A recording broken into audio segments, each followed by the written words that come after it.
Всім привіт, друзі!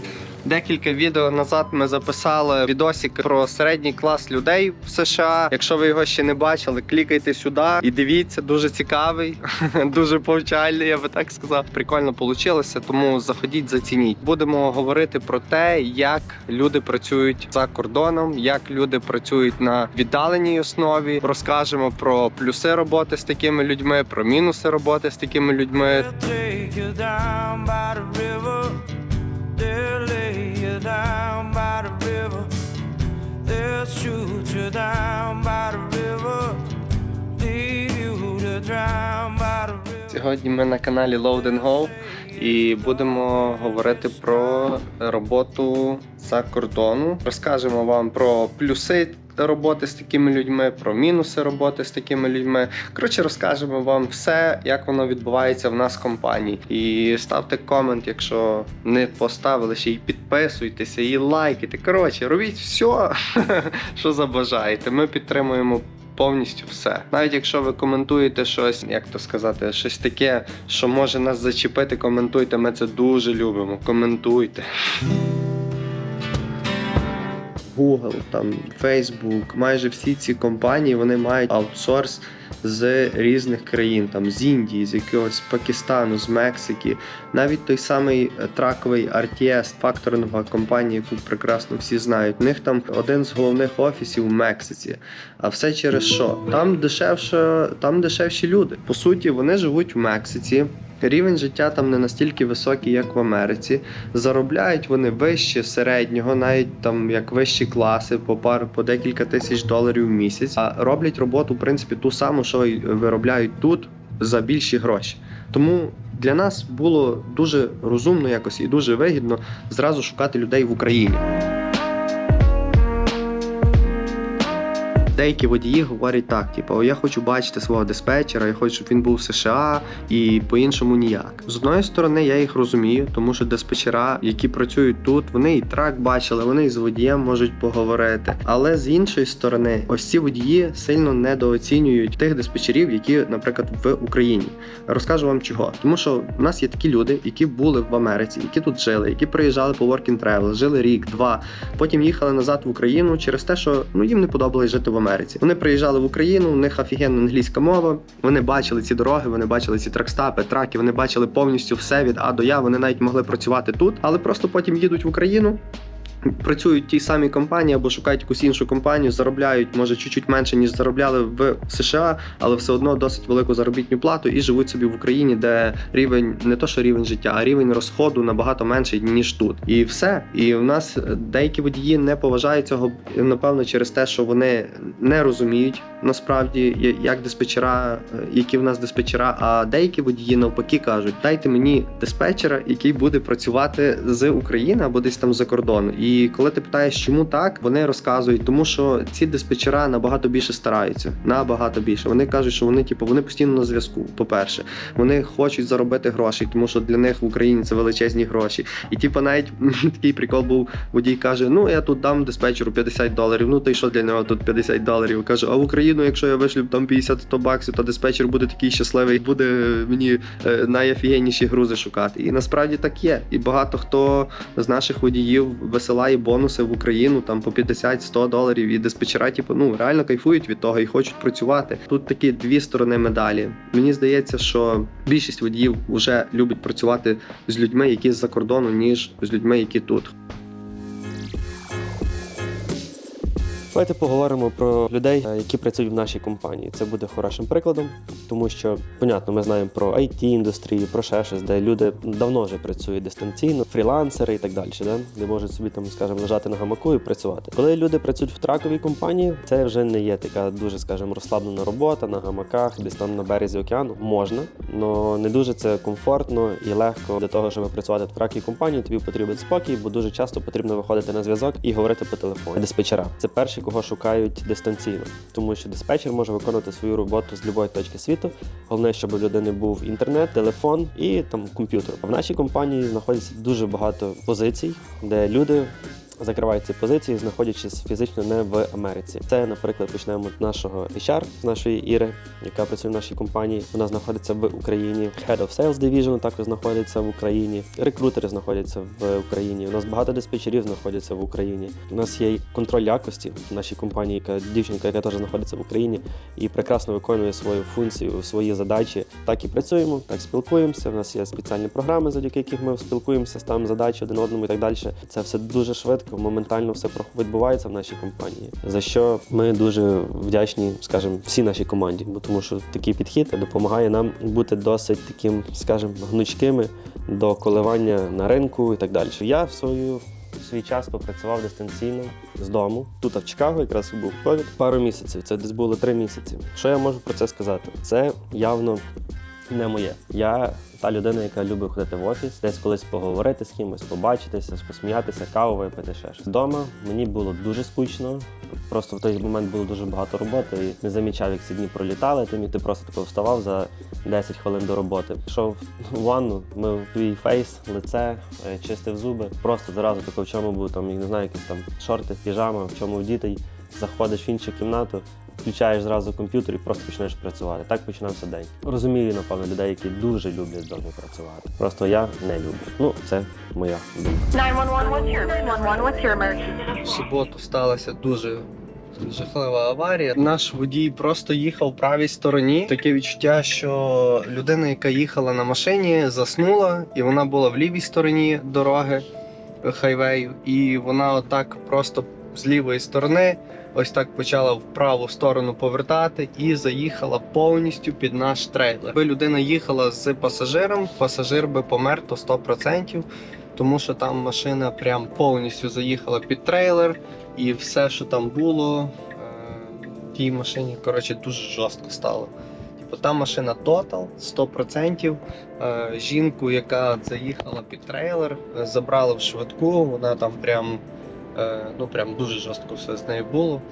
Будемо надіятися, що з нею все буде добре, але було дуже страшно насправді, тому що ти не розумієш, що відбувається. Дзвониш водію, він не відповідає, він говорить з поліцією, поліція його допитувала. Зразу хотіли спригнути на нас, що то наша вина, так якось тупо було, чи що не розумію, але слава Богу, що там було декілька свідків. Наш водій не розгубився, зразу взяв номера телефонів тих свідків, сконтактував їх в той же самий день і всі йому повідписували. 3 свідка є у водія, які бачили і можуть доказати, що то не його вина. Тому отримали ми поліс-репорт, ми не винуваті в тому. Зазвичай, якщо в поліс-репорті написано машина номер 1 і ставлять ту машину, яка винна, а номер 2 це та, яка вже получилася як наслідок ситуації. А ми були в цьому випадку номер 2. Що сталося трейлеру? От машина, яка, я не знаю, прикріпіть фотографію, дуже жорстка фотка буде. Машина, яка розбилася, вона ремонту вже, напевно, ніколи не буде підлягати. Навіть в Україні її вже хто зробить. Реально, повністю вщент розхірячена. А траку нашому нічого. Чуть-чуть погнувся і все. І все решту з ним просто чітко. Приїхав товінг, підняв зад трейлера, повністю згруженого трейлера, підняли, висунули звідти з-під трейлера машину, і наш водій просто поїхав на доставку. Його провірили, що там все добре, що немає ніяких проблем з трейлером, і він собі поїхав далі. Така от ситуація була на вихідні. Дуже неприємна, але що є, то є. Як ви знаєте, компанія була відкрита у 2019 році. Як ми знаходимо першого водія, ми просто нереально щасливі. Такі думаємо, все, треба працювати. Починаємо працювати, декілька тижнів, вже настає 20-й рік, працюємо ще там місяць, другий, і стається найгірше. На той час стається щось таке, ми думаємо, просто піздець. Тому що настає ковід. Це закриваються, люди перестають працювати в офісах. Ми і так тоді не працювали в офісі, ми тоді на той час ми працювали вдома. То в мене, то в Віталіка вдома. Грузи дуже дешеві, дехто не хоче їздити, дехто хоче їздити, багато водіїв звільняється, компанії закриваються, коротше, твориться повний піздець. Починаються отакі роздуми, не знаємо, що робити. І приходить думка наймати когось за кордону. І тут нам пише перший наш диспетчер, чи можна з вами попробувати попрацювати. Каже, я живу в Києві, але я вже маю досвід диспетчерування, тому, можливо, попробувати. Ми кажемо, та ладно, давай пробуємо. Тоді він підключається. Для нас все дуже поки що не зрозуміло, як це так. Ми тут, диспетчер там. Завжди думка в голові, що найкращі диспетчера, найкращі всі працівники – це ті, які працюють в офісі разом з тобою, тому що ти можеш поспілкуватися, викрикнув щось там, прикол сказав, якась атмосфера прикольна, робота йде. І тут ми, коротше, думаємо, напевно, буде галяк повний, але давай попробуємо. Пробуємо, проходить місяць, другий, дивимося, чувак криє траки офігенно. І ми такі, йо-моє.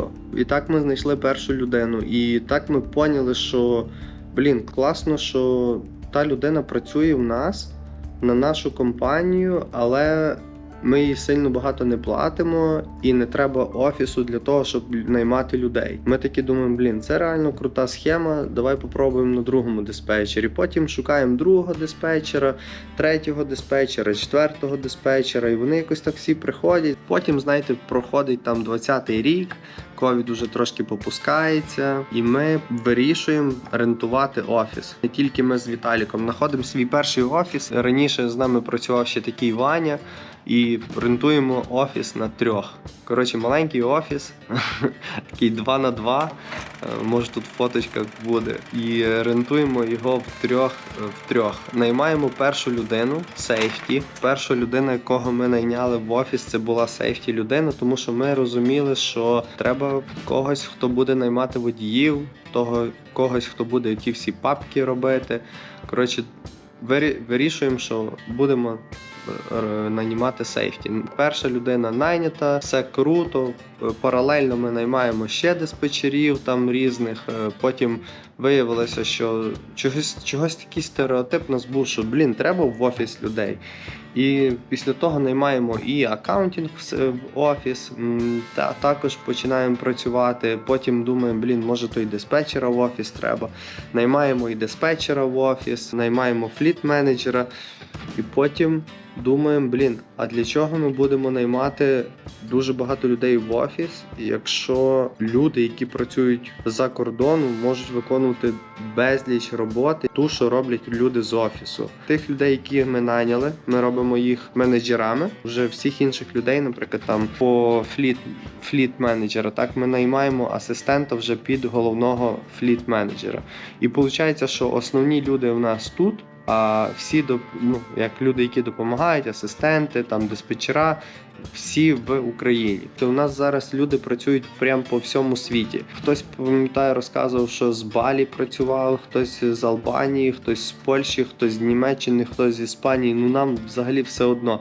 І це дуже круто, тому що це дає тобі можливість працювати з офігеннішими спеціалістами і просто вони не прив'язані до локації. Наприкінці літа я поїхав на 2 місяці в Лос-Анджелес, трошки пожити в Каліфорнії з жінкою і з дитиною. І водночас спробувати, як це бути власником тракової компанії і працювати дистанційно. Власники тракової компанії також працюють. Роботи деколи не менше, ніж будь-якої іншої людини, яка працює в траковій компанії. Деколи набагато більше роботи. Люди деколи ще деякі 24/7 працюють. Трошки нам вийшло щось можливо засетапити, і ми не мусимо працювати 24/7. У нас є нормальні вихідні. Так от, їздив я в Каліфорнію, працюючи там онлайн. Що я замітив?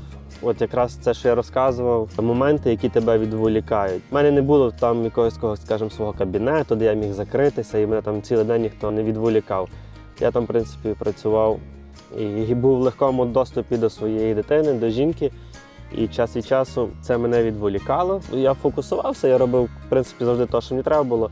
але так на бекграунді я знав, що там мала бігає, ще щось і так далі. Коли ти більше сфокусований на роботі, ти продуктивніший, ти краще виконуєш свої обов'язки. Через те, що війна, люди, які зараз у нас працюють дистанційно, не мають шансу зібратися десь в якомусь, скажімо, кафе, відпочити, якийсь корпоратив зробити. Вдавалося зібрати команду, не зі всіх людей, хто міг добратися до Львова, наприклад. Ми там святкували день народження компанії один раз, але хотілося б це якось такий більш на постійній основі, раз в квартал, мати якийсь такий зліт працівників компанії Load and Go, скажімо, в гори десь, або в Київ, або ще десь. А саме ідеально було б в Крим, на море. Надіюсь, скоро ми зможемо все це зробити. Ярік заставляє завжди знімати відоси нас.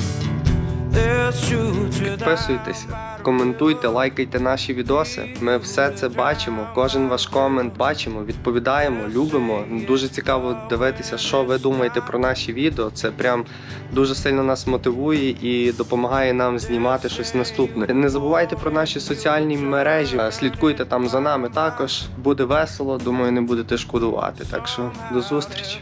Робочий процес.